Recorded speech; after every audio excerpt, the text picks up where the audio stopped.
കേരളത്തിലെ യാത്ര ചെയ്യുന്ന സ്ത്രീകളിൽ മൊത്ത യാത്രക്കാരിൽ 40% താഴെയാണ് സ്ത്രീകൾ. സീറ്റിന്റെ റിസർവേഷൻ തന്നെ നമുക്ക് നോക്കിയാൽ അറിയാം. 30-35% ഉള്ളൂ. ഇതിൽ ഒരുപക്ഷെ സൂപ്പർ ഫാസ്റ്റിന് കൊടുക്കണോ എന്നുള്ള ചോദ്യമൊക്കെ ഉണ്ട്. അത് വരാം. ലോക്കൽ ബസ്സിന് കൊടുത്താൽ മതിയോ? തമിഴ്നാട്ടിലൊക്കെ ലോക്കൽ ബസ്സിനേ ഉള്ളൂ, കർണാടകയിൽ ലോക്കൽ ബസ്സിനേ ഉള്ളൂ. അല്ലാണ്ട് നിങ്ങൾക്ക് ബാംഗ്ലൂരിൽ നിന്ന് എറണാകുളത്തേക്ക് വരാൻ ഇത് കിട്ടില്ല. അവരുടെ ഐരാവതം എന്ന് പറഞ്ഞ ബസ്സിനില്ല, AC ബസ്സിനില്ല. അത് കൊടുക്കണമെന്നുമില്ല, കൊടുക്കേണ്ട ആവശ്യമില്ല ശരിക്കും. കാരണം അത് വേറൊരു സംഗതിയാണ്. സാധാരണ സ്ഥിരം യാത്ര ചെയ്യുന്ന ഏതാ? നമ്മുടെ ലോക്കൽ ബസ്സാണ്. ലോക്കൽ ബസ്സിന് കൊടുത്താൽ ഇത് വളരെ കുറഞ്ഞ ശതമാനമാവും.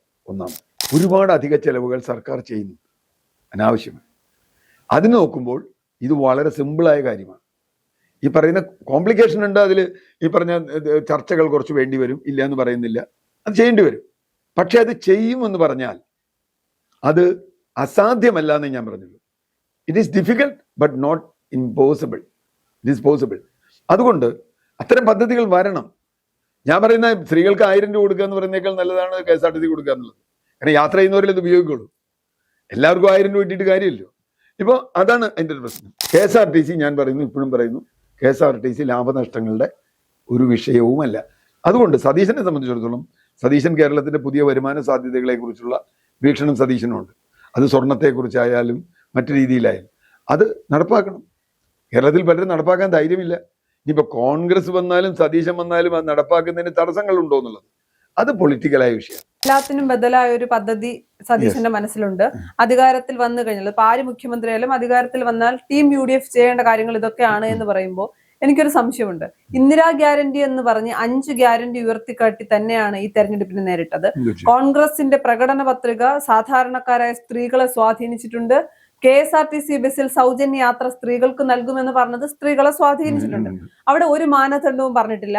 അവിടെ എനിക്ക് തോന്നിയൊരു പ്രശ്നം എന്ന് പറയുന്നത്, സാധാരണ ഒരു കുടുംബത്തിൽ നിന്ന് തൊഴിലുറപ്പിന് പോകുന്ന ഒരു സ്ത്രീയും ഗവൺമെന്റ് ജോലി ചെയ്യുന്ന ഒരു സ്ത്രീക്കും KSRTCയിൽ സൗജന്യ യാത്ര നൽകാമെന്ന് പറയുമ്പോൾ അവിടെ ഒരു പ്രശ്നം വരില്ലേ?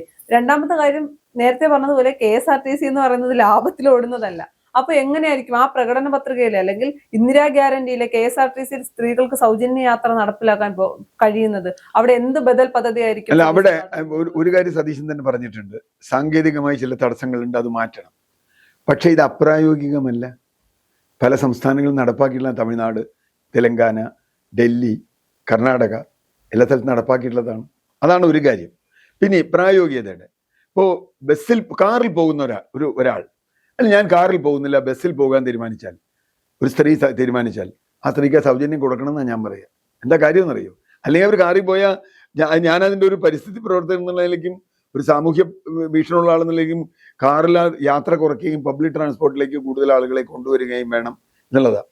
പബ്ലിക് ട്രാൻസ്പോർട്ട് മുഴുവൻ സൗജന്യമാക്കിയാലും തെറ്റൊന്നുമില്ല. എന്താ കാര്യം? അത് പയബിളാവുന്ന വേറെ പ്രശ്നം. എന്താ കാര്യം? അത്രയും പ്രൈവറ്റ് ട്രാൻസ്പോർട്ട് കുറയും. അത്രയും പ്രൈവറ്റ് ട്രാൻസ്പോർട്ട് കുറയും. പബ്ലിക് ട്രാൻസ്പോർട്ട് പരമാവധി ഈസി ആക്കുക എന്നത് ലോകത്തിലൊരു നയമാണ്, പ്രത്യേകിച്ചും ഗ്ലോബൽ വാർമിങ്ങിന്റെ ഒക്കെ അടിസ്ഥാനത്തിൽ. ഇനി അത് പ്രായോഗികമായി നടപ്പാക്കുമ്പോൾ ഈ പറഞ്ഞ വ്യത്യാസം എല്ലാവർക്കും ഒരുപോലെ കൊടുക്കണോ എന്നുള്ള ചോദ്യം ഞാൻ കൊടുക്കണമെന്ന് ചോദിക്കാൻ മറ്റൊരു കാര്യം കൂടി ഉണ്ടല്ലോ, കേരളത്തിന്റെ സാമ്പത്തിക സ്ഥിതി കൂടി അല്ല, ഞാൻ അതിലേക്ക് വരാം, സാമ്പത്തിക സ്ഥിതിയിലേക്ക് വരാം. കൊടുക്കണോ എന്നുള്ളൊരു ചോദ്യമുണ്ട്. ഞാനത് റഫായിട്ട് കണക്കാക്കി. കേരളത്തിലെ യാത്ര ചെയ്യുന്ന സ്ത്രീകളിൽ മൊത്ത യാത്രക്കാരിൽ 40% താഴെയാണ് സ്ത്രീകൾ. സീറ്റിന്റെ റിസർവേഷൻ തന്നെ നമുക്ക് നോക്കിയാൽ അറിയാം. 30-35% ഉള്ളൂ. ഇതിൽ ഒരുപക്ഷെ സൂപ്പർ ഫാസ്റ്റിന് കൊടുക്കണോ എന്നുള്ള ചോദ്യമൊക്കെ ഉണ്ട്. അത് വരാം. ലോക്കൽ ബസ്സിന് കൊടുത്താൽ മതിയോ? തമിഴ്നാട്ടിലൊക്കെ ലോക്കൽ ബസ്സിനേ ഉള്ളൂ, കർണാടകയിൽ ലോക്കൽ ബസ്സിനേ ഉള്ളൂ. അല്ലാണ്ട് നിങ്ങൾക്ക് ബാംഗ്ലൂരിൽ നിന്ന് എറണാകുളത്തേക്ക് വരാൻ ഇത് കിട്ടില്ല. അവരുടെ ഐരാവതം എന്ന് പറഞ്ഞ ബസ്സിനില്ല, AC ബസ്സിനില്ല. അത് കൊടുക്കണമെന്നുമില്ല, കൊടുക്കേണ്ട ആവശ്യമില്ല ശരിക്കും. കാരണം അത് വേറൊരു സംഗതിയാണ്. സാധാരണ സ്ഥിരം യാത്ര ചെയ്യുന്ന ഏതാ? നമ്മുടെ ലോക്കൽ ബസ്സാണ്. ലോക്കൽ ബസ്സിന് കൊടുത്താൽ ഇത് വളരെ കുറഞ്ഞ ശതമാനമാവും. ഒന്നാമത്. രണ്ടാമത്, KSRTC ലാഭത്തിൽ പോകണമെന്ന് നമ്മളാരും പറയില്ല. KSRTCക്ക് അങ്ങനെ വരുമ്പോൾ സർക്കാരിന്റെ സപ്പോർട്ട് വേണം. കാരണം സർക്കാരിന്റെ ഒരു പരിപാടിയാണ് KSRTC നടപ്പാക്കുന്നത്, അല്ലേ? സർക്കാർ സപ്പോർട്ട് ചെയ്യണം. ഇനി സാമ്പത്തിക സ്ഥിതിയിലേക്ക് രണ്ടാമത് വരാം. അത് ഇവിടെ എന്തെല്ലാം പെൻഷനും മറ്റു സംഗതിയായിട്ടും ചെലവാക്കണു, PR വർക്കിന് ചെലവാക്കണു പൈസ.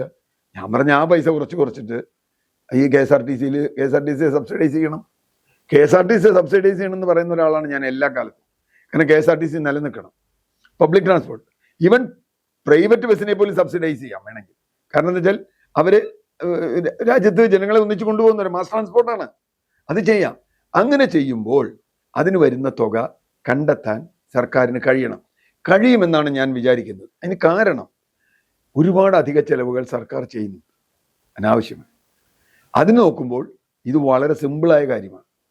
ഈ പറയുന്ന കോംപ്ലിക്കേഷൻ ഉണ്ട്, അതിൽ ഈ പറഞ്ഞ ചർച്ചകൾ കുറച്ച് വേണ്ടി വരും, ഇല്ല എന്ന് പറയുന്നില്ല, അത് ചെയ്യേണ്ടി വരും. പക്ഷെ അത് ചെയ്യുമെന്ന് പറഞ്ഞാൽ അത് അസാധ്യമല്ല എന്ന് ഞാൻ പറഞ്ഞുള്ളൂ. It is difficult but not impossible. It is possible. അതുകൊണ്ട് അത്തരം പദ്ധതികൾ വരണം. ഞാൻ പറയുന്ന സ്ത്രീകൾക്ക് 1000 രൂപ കൊടുക്കുക എന്ന് പറയുന്നേക്കാൾ നല്ലതാണ് KSRTC കൊടുക്കുക എന്നുള്ളത്. കാരണം യാത്ര ചെയ്യുന്നവരിൽ ഇത് ഉപയോഗിക്കുള്ളൂ. എല്ലാവർക്കും 1000 രൂപ ഇട്ടിട്ട് കാര്യമില്ലല്ലോ. ഇപ്പോൾ അതാണ് അതിൻ്റെ ഒരു പ്രശ്നം. പിന്നെ ഇപ്പോൾ പഠിക്കുന്ന കുട്ടികൾക്ക് 1000 രൂപ കൊടുക്കുക എന്ന് പറയും, പെൺകുട്ടികൾക്ക്.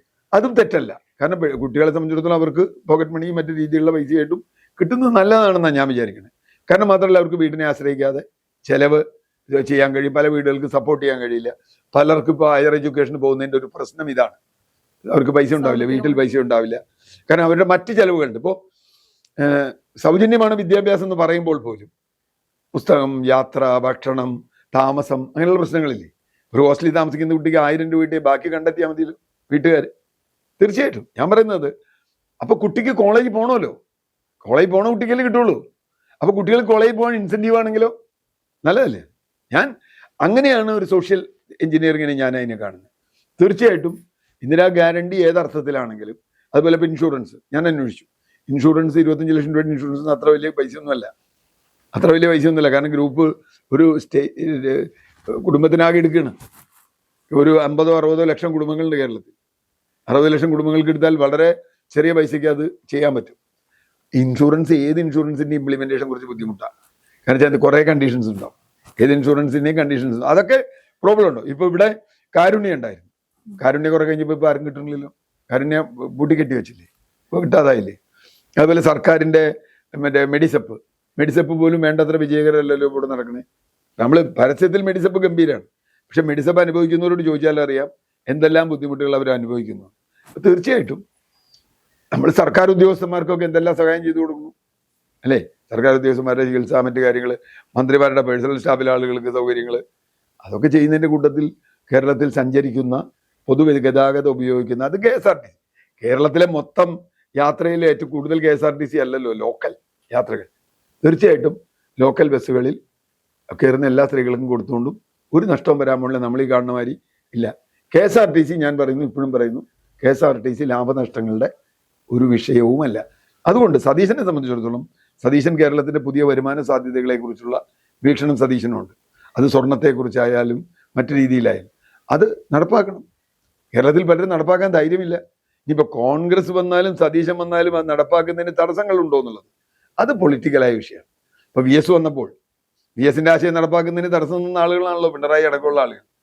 VS മുമ്പോട്ട് വെച്ച് ജനങ്ങൾ VSൽ വിശ്വാസം അർപ്പിച്ച് VS കൊന്നപ്പോൾ VS കൊണ്ടുവന്ന കാര്യങ്ങളെ തടയാനാണല്ലോ പാർട്ടി സെക്രട്ടറി ആയ പിണറായി അടക്കമുള്ളത്. അതുപോലെ കോൺഗ്രസിലും ഉണ്ടാവാം, ഇല്ലയെന്ന് ഞാൻ പറയുന്നില്ല.